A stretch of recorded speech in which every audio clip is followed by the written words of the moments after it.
I'm Colan Schwartz, and this is DrupalCamp Montreal, or Montreal if you're from here. As I said, I'm Colan Schwartz. My website is colans.net. I'm Colan with an A on Drupal.org. I've been doing Drupal stuff since 2006, which was 4.6, which was a little while ago. I maintain a lot of modules like Compute Field, that's probably the most popular one, many others.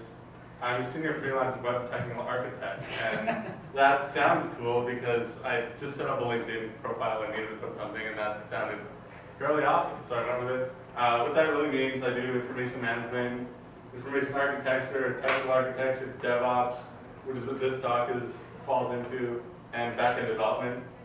I've been using Git a long time as well, since before Drupal.org was. So I used to do talks on introduction to Git for Drupal people back in the day. Now I don't do that anymore because now I think everybody gets basic Git.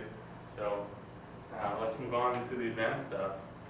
So just a quick bit of history about version control. Generation 0 is what I'll call diff and pass before we had our formal version control systems. Then we had RCS, which I don't know how old people are, but I used that back in university. It would handle like single files. Then we had CVS, which was what Drupal.org was on for a while, which I found really annoying because I only ever used it when I was doing module maintenance stuff, and I wouldn't be often enough for me to remember how. Then Subversion was the next one, which became super popular in the open source world. Like everyone was using that. Now, with the 4th generation distributed or version control, we've got Git, Bazaar, and Mercurial, but pretty much Git is sort of taking over. It's not, the other ones aren't popular. And you can see the old way, we had a hub and spoke model. You need to be connected to it to do anything.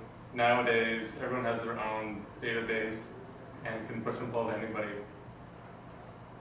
That said, Git's slowly becoming de facto VCS. Although maintains a lot of stats on open source projects or free software projects, and Git has way more users than Bazaar and Mercurial at this point. So it's really taking over. Drupal.org switched to Git from CVS, as everybody here probably knows, and I'm sure you're using it, and that's why you're here.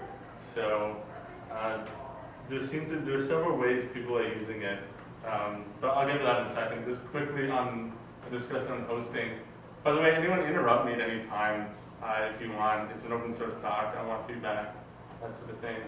So GitHub is really popular for public repositories. You have to pay for any private ones. Bitbucket has a different model where you pay for users, but you can have private repos with under 5. And it works with Jira if you believe in using that for ticketing. GitLab is the alternative to GitHub. It's an open source, love CLI free thing you can install wherever you want.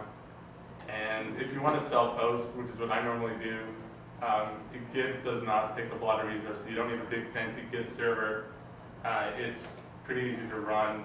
If you don't want to give users shell access or SSH access to where you're keeping Git, you can run Git shell, which just lets them do Git stuff, and they can't actually log in and do anything. For granular permission stuff, you can use Gitolite, so Gitolite is sort of, like if you're doing it on your own, you can use that, but the thing that things like Bitbucket and GitHub give you is you can control all that from the web UI. You can add users to projects, figure out what permissions they get, that sort of stuff.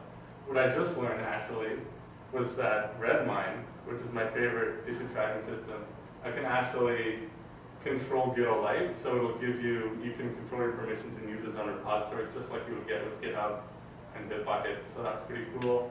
And like I said, yeah, it works well with Redmine. Although I didn't know it could do that, I just knew you could cross-reference commits with issues. So if you're looking at a ticket, you can see all the commits that were associated with it, and vice versa. Like you're looking at, you put in your commit message, it'll tell you what ticket that's associated with, so that's really great.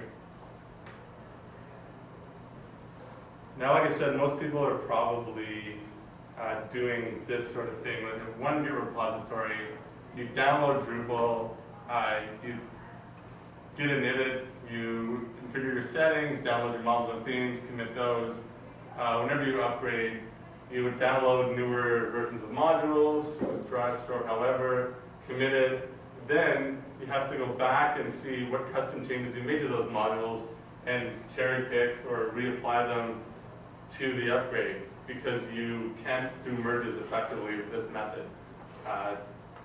And it's just hard to remember to do that. You have to check and you have to forget, and that can be really annoying. So how many people are doing this? Is that just one? Okay. Is anybody, okay. So what's everybody else doing? I'm using Drush. Okay. Just put custom team and custom module. Okay. And what's everybody else doing? I don't see any hands going up for anything. No, we have the same thing. A bunch of Drush scripts, a call to the script that just updates everything. Okay, so like one Git repo. Yeah. Yeah.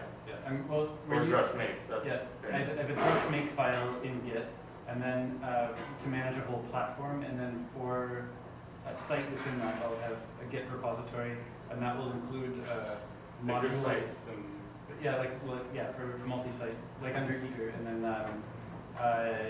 the site-specific directory will have a modules patch directory, and in there, to do this crap. Am I supposed to be using a mic, by the way? Very good. Okay. Cool. So any other strategies? Because so I'll just talk about Drush Makefiles for those that don't know. The great thing, so Drush Makefiles are basically, it's a text file recipe on how to build your site. So it specifies what version of Drupal, what version of modules you're using, any patches you want to add to that. It's really great in that it's a portable recipe of exactly what you're doing. You just hand somebody that text file and they can recreate your site without the database though, but you can pass it around too. And it's good in that it forces you to be very explicit about what you're doing. So with a normal, the normal Git site thing, you're getting devs committing things anywhere they shouldn't. They're probably hacking core. That's really bad and annoying to deal with. So this is good for that. What I don't like about Drush Make, and I've been using it for a while, is that it takes time to build your site. So every time you make a change, you have to do a rebuild. It'll generate it. It'll copy in your custom stuff. It's kind of annoying that way. So, and you're network dependent unless you're running something like Squid to cache your what's on Drupal.org. When Drupal.org goes down, you might be hosed if you're not doing that. So that's an option that some people are going with. The problem with the single Git repo method, which is quite popular, is you can't track upstream history with Git log, for example. Like you can't see what commits people upstream have put into the project. Like a good example would be, if you're looking at your Git log, you'll see custom changes you made and commit messages you've put, like upgraded from 2.3 to 2.4, but you won't know what upstream commits are actually in there. The other thing is you can't slurp in module changes without downloading entire modules. So what I mean is you have to, just like with core, you have to download the entire module, overwrite your old one, then reapply your stuff. And if you forget to do that, that's really bad.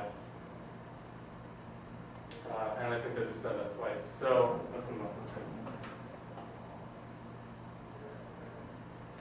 Git Submodules is the solution I'm proposing here. You can track, and it's basically like you put a Git repo in a Git repo. So each contrib module would be another Git repository. And the way that works is that the parent repository tracks the upstream URL of the child and exactly what commit it's tracking. So that's basically how that works. What's good about it is you know exactly where your external projects are. They're explicit. It works well with contribs, and you can track where you are relative to upstream. So you can see all the, in Git log, you can see all the commits that happened everywhere. The downside is the complexity, I think. It seems like in theory everybody likes this, but it seems like nobody wants to take time to implement it, or it's really hard getting their devs to use this.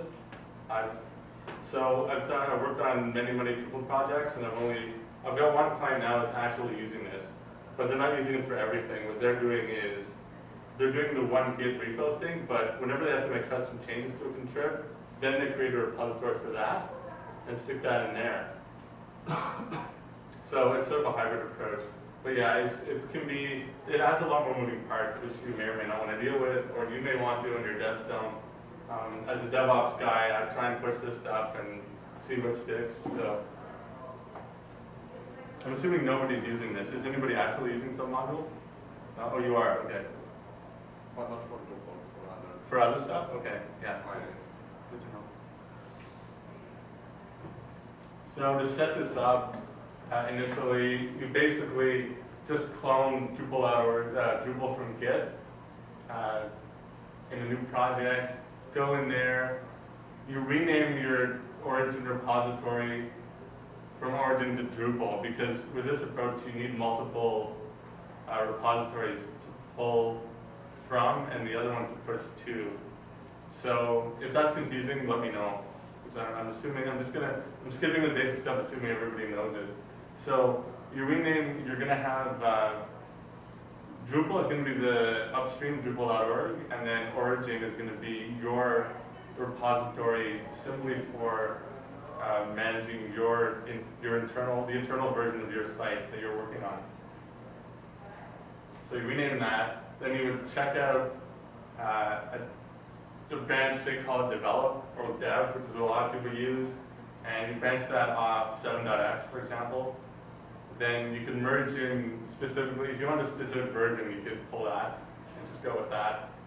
In this case, you don't actually have to do this because 7.23 is already in the latest dev.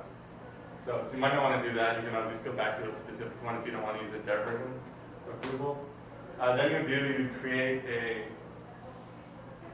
another repository to host the local version of your Drupal project. You would add that as a remote and call that site origin. Again, this is convention, you can call it what you want. But for the purposes of this thing, I'm calling your own repo origin and the Drupal.org one Drupal. Then you would push that new branch, develop branch, to your origin, so that that would be sort of your authoritative place where you keep the branch you're working in. Now to add a contrib module is less complicated, and it can be, but there's a shortcut I'll get to in a second. So basically there's the submodule command in Git, which is what you're going to use to do all submodule related stuff. Add will, of course, add one. You specify the branch, what the source URL is, and where you want to put it. So in this case, I want to download the Git deploy module, which I'll talk about in a second. And I'm creating a submodule for that and sticking it in sets all modules contrib, which is normally where you put your contrib modules. Now the reason I picked Git deploy here was so I remember to talk about why it's important. If you use Git to manage your Drupal site, you don't get any packaging information on what versions of modules you're using. So if you look at info files, you know there's using this version, it has this timestamp, that sort of thing. You don't get that at all when using Git. So what the Git deploy module does is it figures out how to generate that data for you and report on your status updates page telling you exactly what you're running. So you know when to upgrade, that sort of thing. And that's what Git deploy is for. So you definitely need that if you're going with this approach.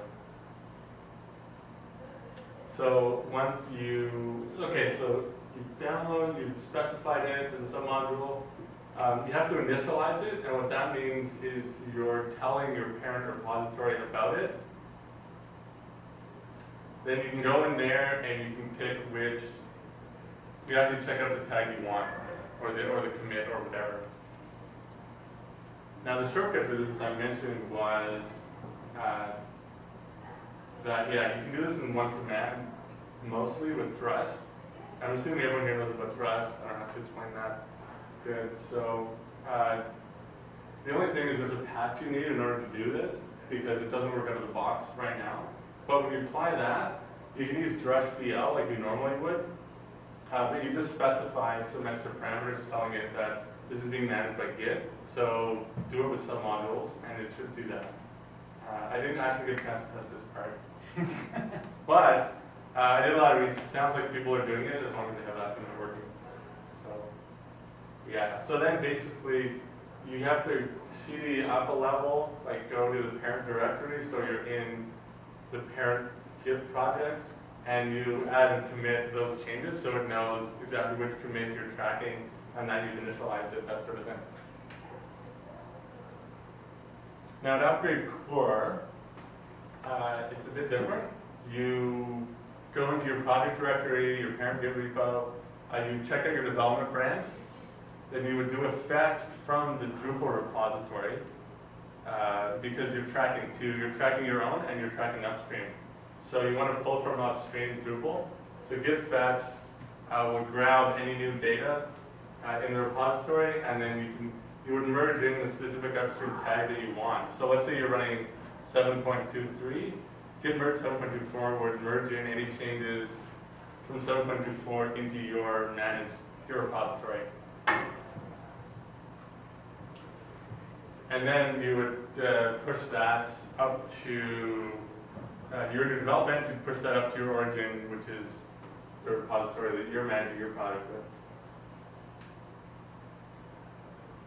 The upgraded contrib module, as you can see, there are a few more moving parts. It's a bit complicated, but once you understand this stuff, it isn't too hard. So you go into the module folder that you care about, that you want to upgrade, do a fetch, just like you do with core, check out the tag you want, back out of that repo, so you're in the parent one, add the changes, and then commit them.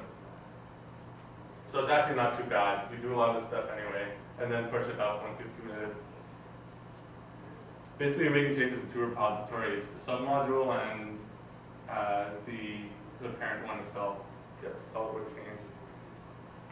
So this is probably, this is probably the most complicated slide I have, but once you understand it again, not too bad. So this is making custom changes to your contrib modules.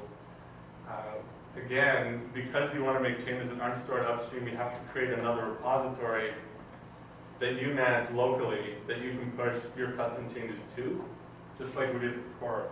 So you create another repository, say views, for example, because this is assuming you want to make some, say there's a patch for views and it's not committed to dev yet, but you need that. You would do this. You create another repository for it. Go in there, rename the origin repo to Drupal, because that's the upstream one. You create a new one, which is your new repo called origin. You would check out, create a develop branch, where you would check out the branch you care about, make your changes, and you push that to your new branch in your new repository. And again, step out into the parent and commit those changes. So that's pretty much it for basic operations. As you can see, maybe about 5 slides. There are some things that get that can be challenging with older versions of Git, which is, so if you want to remove a submodule you don't need anymore, you don't really care, you had custom stuff you either need anymore, or you've got patches that were merged into upstream, and you can just go with the Drupal version. It's actually can be complicated with older versions of Git to remove that.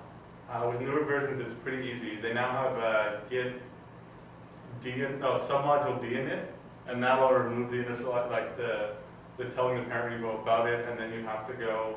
I think there's one more command which you may or may not need, depending on how new you're. Basically, the newer version of Git you're using, the better the Easter egg gets. But I don't even cover that in here, but it's just good to know for later. There's a way of doing it, but yeah, newer versions help. So to deploy this, you clone your project repository, go into it, check out the tag you want as you normally would, and then run this command: git submodule update -- init -- recursive. And then every other time, similar thing, you go in there, do a fetch, check out the tag you want, and run that again. So basically, what's different in deploying or upgrading, staging or prod is this git submodule command. That just tells it to go and deal with all the submodules. Go and find the versions you want and give me the files. Because when you normally if you try to deploy a repository that has submodules without giving it that, it won't propagate the contents of those directories. It'll know what it needs, but it hasn't grabbed those files yet. So that's what this does.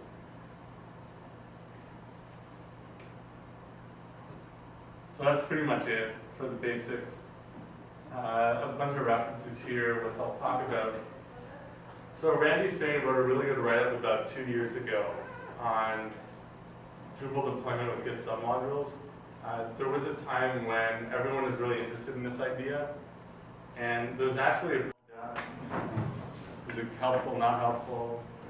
Am I talking too much, too fast? Not in French enough? You want me to do it over, I'll say it? The task? Oh, okay. Thank you. Okay, thanks everybody.